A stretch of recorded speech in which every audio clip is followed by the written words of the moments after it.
Sir ನಿಮ್ಮ ಹೆಸರು ಹೇಳಿ ಅಣ್ಣ. ನನ್ನ ಹೆಸರು ಜಗದೀಶ್ ಅಂತ. ಜಗದೀಶ್ ಅಣ್ಣವರು ಊರು ಅಮ್ಲಾರೆ. ಅಮ್ಲಾರ್. ಎಷ್ಟು ತಿಂಗಳಾಯ್ತು ಅಣ್ಣ ಈಗ ಬಾಳೆ ಹಾಕಿ? 3 ತಿಂಗಳಾಯ್ತು. 3 ತಿಂಗಳಾಗದೆ. ಇದು ಏನೇನು ಆಗದೆ ಅಂತ ನೋಡಿ ಹೇಳ್ತೀನಿ. ನಮ್ಮದು 9902038931 ಮೊಬೈಲ್ ನಂಬರು. ನಿಮ್ಮ ನಂಬರ್ ಹೇಳಿ ಅಣ್ಣ. 7353603142. ಹಾಂ. ಈಗ ಅಣ್ಣವ್ರದ್ದು ಇದು ನೋಡಿ, ಎಲೆ ರಫ್ ಆಗಿ 2 ಎಲೆ ಕಿರೆಲೆ ಬರ್ತಾಯಿದೆ. ಇದು ಏನಕ್ಕೆ ಆಯಿತಾ? ಅದಾದಮೇಲೆ ಆ ಎಲೆ ಮೇಲೆ ಮಾರ್ಕ್ ಇದೆ ನೋಡಿ, ಅದು ನೋಡಿ, ಈ ಮಾರ್ಕ್ ಇದೆಯಲ್ಲ, ಇದು ಏನಕ್ಕೆ. ಇದೆಲ್ಲನೂ ಒಂದು ಕಡೆಯಿಂದ ತೋರಿಸ್ಕೊಂಡು ಈಗ ಹೇಳ್ಕೊಂಡು ಹೋಗ್ತೀನಿ. ಆಮೇಲೆ ಇಲ್ಲಿ ನೀರು ಹೆಚ್ಚಾಗಿದೆ, ತೇವಾಂಶ ಹೆಂಗೆ ಕಂಡುಹಿಡಿತೀವಿ ಅಂದರೆ, ಅಲ್ಲಿ ನೋಡಿ ಪಾಚಿ ಬಂದಿಲ್ವಾ? ಫುಲ್ ಪಾಚಿ ಬಂದರೆ ಶೀತ ಜಾಸ್ತಿಯಾಗಿ ಬೇರು ಕೊಳ್ತೋಗಿರುತ್ತೆ. ಈಗ ಏನಾದರೂ ಒಂದು ವಾರದಲ್ಲಿ ಇಲ್ಲಿ ನೋಡಿ, ಇಲ್ಲಿಂದ ನಿಂತ್ಕೊಂಡ್ರೆ ನಿಮಗೆ ಈ ಎಲೆ ಡ್ಯಾಮೇಜ್ ಆಗಿದೆ ನೋಡಿ. ಒಂದು ವಾರದಲ್ಲಿ 7 ದಿನ 10 ದಿನದಲ್ಲಿ ಗೊಬ್ಬರ ಏನಾದ್ರು ಕೊಟ್ಟಿದ್ದೀರಾ? ಇಲ್ಲ, ಗೊಬ್ಬರ ಕೊಟ್ಟು 15 ದಿವಸ ಆಯಿತು.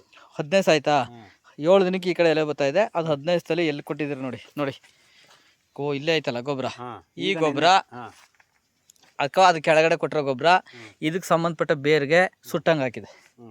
ಅದಕ್ಕೆ ಈ ಜಾಗ ಬರ್ನ್ ಆಗಿರೋದು ನೋಡಿ. ಪ್ರತಿ ಎಲೆನೂ ಹಂಗೆ ಆಗೈತೆ ನೋಡಿ ಗೊಬ್ಬರದಲ್ಲಿ. ಅಲ್ಲಿ ನೋಡಿ, ಅದು ಹಂಗೆ ಆಗಿಲ್ವಾ?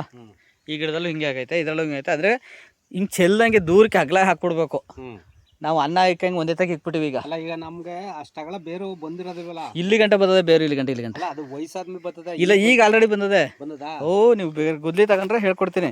ಈ ಗೊಬ್ಬರ ಹಾಕಿದ್ರಣ ಹಿಂಗೆ ಅರ್ಧ ಹಿಂಗೆ ಚಂದ್ರದಂಗೆ ಚಂದ್ರನಂಗೆ ಹಾಕ್ಬಿಡ್ಬೇಕು ಆ ಕಡೆ ಈ ಕಡೆಗೆ. ಬೇರು ಈ ಬಾಳೆ ಗಿಡದ ಎಲೆ ಎಷ್ಟು ದೂರ ಬಂದೈತೋ ಅಷ್ಟು ದೂರ ಬಂದೈತೆ ಕಂಪಲ್ಸರಿ. ಸೊ ಅದು ಒಂದು. ಈಗ ಅದು ನೀರು ಬಿಟ್ಬಿಟ್ಟು ಕರಗಿಸ್ಬಿಡ್ಬೇಕು. ಇಲ್ಲಾಂದರೆ ಕಾಲಲ್ಲಿ ಇಲ್ಲ ಗುದ್ಲಿ ಕೊಟ್ಟು ಆಕೆ ಕಡೆ ಚೆಲ್ಲಂಗೆ ಮಾಡ್ಬೇಕಷ್ಟೆ. ಅದಾಗಿದೆ. ಬಿಗಿಯಾಗಿ ಹಾಕಿದ್ರಿ ಗೊಬ್ಬರನ. ಎಲ್ಲಿ ಬೇರೆ ಸುಟ್ಟೋದೆ ಸಿಕ್ಕದೆ, ಅದು ಸಿಕ್ಕಿರೋದಕ್ಕೆ ಮಾತ್ರ ಆ ಗಿಡ ಸುಡೋದು. ಎಲೆ ಮೇಲ್ಗಡೆ ಸುಳಿ ಎಲೆ. ನೆಕ್ಸ್ಟ್ ಹೇಳಿ. ಈಗ ಹಂಗೆ ಬನ್ನಿ. ಒಂದೇ ಸರಿಗೆ ಇಲ್ಲಿ ಇದೇ ಲೈನಲ್ಲಿ ಅವಾಗ ಕಿತ್ತಾಕ್ಬಿಟ್ಟು ಈಗ ಕಂದು ಹಾಕ್ಬಿಟ್ಟಿದ್ರಿ. ಹಾಕ್ಬಿಟ್ಟು ಈಗ ಹಂಗೆ ಮುಂದಕ್ಕೆ ನೋಡ್ಕೊಂಡು ಹೋಗೋಣ. ಆ ಕಡೆ ಸೈಡಲ್ಲಿ ಹೋಗೋದಾ? ಈ ಕಡೆ ಸೈಡ್ ಹೋಗೋದು, ಈ ಕಡೆ ಹೋಗೋದು. ಹಾಂ, ನೋಡ್ರಿ ಈಗ ಹಂಗೆ ನೋಡೋಣ ಸೈಡಲ್ಲಿ ಹೋದ್ರೆ. ಯಾಕೆಂದ್ರೆ ದಾಟಕ್ಕೆ ಹಾಕಿಲ್ಲ. ಇಲ್ಲಿ ದೂರಕ್ಕೆ ಬಿದ್ದದಣ್ಣ ಈ ಗಿಡಕ್ಕೆ ದೂರಕ್ಕೆ ಬಿದ್ದದಣ್ಣ. ಎಲ್ಲ ಡ್ಯಾಮೇಜ್ ಆಗಿಲ್ಲ ನೋಡಿ, ಇದು ಡ್ಯಾಮೇಜ್ ಆಗಿಲ್ಲ. ಅದು ಅದರದ್ದೇ ಆ ಯಾವ ಗಿಡಕ್ಕೆ ಬೇರಿಗೆ ಬಿದ್ದದಣ್ಣ ಆ ಎಲೆ ಬರ್ನ ಇರೋದು. ಅದು ಒತ್ತಿಗೆ ಹಾಕಿದ್ರೆ ಮರಿಗಳು ಜಾಸ್ತಿ ಬರ್ತವೆ, ಆ ಥರ ಸುಟ್ಟೋದಂಗೈತೆ. ಅದಕ್ಕೆ ದೂರಕ್ಕೆ ಹಾಕಿ ಅಂತ ಹೇಳೋದು. ಸುಳಿ ಎಲೆ ಎಷ್ಟು ದೂರ ಇರ್ತದೋ ಅಷ್ಟು ದೂರಕ್ಕೆ ಬೇರೆ ಬರ್ತವಣ್ಣ. ಈಗ ಎಷ್ಟು ತಿಂಗಳಾಯ್ತಣ್ಣ ಗಿಡಕ್ಕೆ? 3 ತಿಂಗಳು.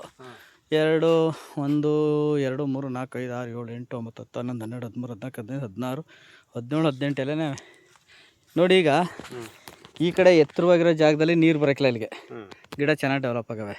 ಅದಕ್ಕೆ ನೀರು ಡಬಲ್ ಹೋಯ್ತದೆ, ವೀಕ್ ಅವೆ. ಅದು ಎತ್ತರವಾಗಿರೋ ಜಾಗದಲ್ಲದೆ ಹಿಂಗೆ ಹರಿದು ಬರ್ತದೆ ನೀರು. ಎಲ್ಲೆಲ್ಲಿ ಕಡಿಮೆ ಇದೆ ಅಲ್ಲಿ ಚೆನ್ನಾಗಿ ಡೆವಲಪ್ ಆಗವೆ. ನೀರನ್ನು ಹಿತವಾಗಿ ಕೊಡಬೇಕೀಗ. ಮಣ್ಣನ್ನು ಈಗ ಒಂಚೂರು ಮಣ್ಣನ್ನು ಸಡ್ಲ ಮಾಡಿ ನೆಲಕ್ಕೆ ಬಿಡಿಸ್ಬೇಕಣ್ಣ ಇದಕ್ಕೆ. ಹಾಂ, 1-2 ಇಂಚು ಕಳೆ ಬರಲಿ ಬೇಕಾರೆ. ಕಳೆ ಬಂದಮೇಲೆ ಬಿಡಿಸಿ. 1 ರೌಂಡ್ ಕಳೆ ಬರ್ತದಲ್ಲ ಈಗ, ಆವಾಗ ಮಣ್ಣನ್ನು ಕೆರೆದ್ಬಿಟ್ಟು ಮೇಲೆ ಬಿಡಿಸ್ತಾರಾಯ್ತು. ಇದು ಹಾಂ, ಔಷಧಿ ಹೊಡೆದಿದ್ರೆ ಅದಾದ್ಮೇಲೆ 1 ಎಲೆ ಬಂದಿದೆ. 1 ವಾರದ ಮೇಲೆ ಆಯಿತು ಔಷಧಿ ಹೊಡೆದು. ಮತ್ತೆ ಇದು ಅದೆಲ್ಲ ಸುಳಿ ಎಲ್ಲ ಗೊತ್ತಿದ್ದಿಲ್ಲ. ಮಾತ್ರ ಚೇಂಜ್ ಆಗೋಯ್ತು ಎಲ್ಲ. ಟ್ರಂಚು ಎಷ್ಟು ಅಡಿ ಅಣ್ಣ ಇದು? ಟ್ರಂಚು 2.5 ಅಡಿ ಟ್ರಂಚ್ ತೆಗೆದು 800 ಮಾಡೋರೆ. ಟೋಟಲ್ 800 ಗಿಡ ತಗೊಬಂದು ಸುಮಾರು ದಿನ ಮನೇಲಿ ಮಡಿಕೊಂಡಿದ್ರಿ ಅಲ್ವಾ? 1 ತಿಂಗಳು ಗಿಡ ಚಿಕ್ಕವಿದ್ದ 1 ತಿಂಗಳು ತಂದು ಮಡಿಕೊಂಡಿದ್ರು.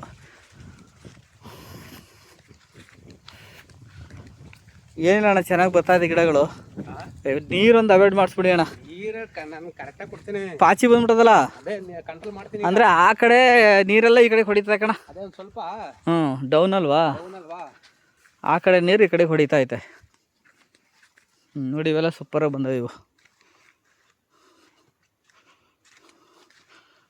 ನೋಡಿ, ಎಷ್ಟು ಗೊಬ್ಬರ ಕೊಟ್ರಿ ಅಣ್ಣ ಟೋಟಲ್ ಈಗ? ತಿಂಗಳಿಗೊಂದ್ಸರಿ ಕೊಡ್ತಾನೆ. ನೋಡಿ ಇದು ಬರ್ನ ಇದೆಯಲ್ಲ, ಇದು ಶೀತಕ್ಕೆ ಶಿಗಾಟೋಕ ಅಂತ ಸ್ಟಾರ್ಟ್ ಆಯ್ತಾರದು. ಇದು ಅಲ್ಲಿಂದ ಇಲ್ಲ, ಈ ತೆಂಗಿನ ಮರದಿಂದ ಈಚೆಗೆ ಸ್ಟಾರ್ಟ್ ಆಯ್ತದೆ. ಅಲ್ಲಿಂದ 1-2 ಲೈನ್ ನೋಡಿದೆ ನೋಡಿ, ಅಲ್ಲೊಂದು 2 ಲೈನು ಇಲ್ಲಿ. ಇದಕ್ಕೆ Tilt Tilt Kavach Tilt Kavach ಹೊಡ್ಕೊಂಡ್ರೆ ಹೋಯ್ತಾರಣ. ಅದೊಂದು ಔಷಧಿ ಹೊಡ್ಕೊಂಡ್ರೆ ಹೊರಟಾಯ್ತದೆ. ಬಿಸಿಲು ಬಂದ್ಬಿಟ್ರೆ ಅದು ಬೇಡ. ಬಿಸಿಲು ಬಂದ್ಬಿಟ್ರೆ ಅದು ಹೋಯ್ತದೆ.